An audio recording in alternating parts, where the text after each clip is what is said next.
ये अल्लाह ताला का निज़ाम है और हमारे नेचर का हिस्सा है। अगर समंदर का पानी नमकीन ना होता तो ना इसमें मछलियाँ होती और ना ही कुर्रा अर्ज़ पर इंसानी आबादी होती।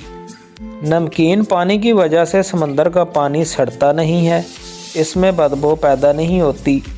हाँ, अगर ये पानी मीठा होता तो समंदर से इतनी बदबू आती जिससे कुर्रा अर्ज़ पर रहना मुहाल होता।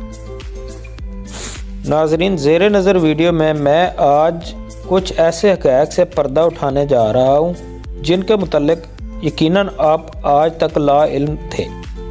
वीडियो शुरू करने से पहले आपसे गुजारिश है कि चैनल को सब्सक्राइब कर दें ताकि मेरी हौसला अफजाई हो सके।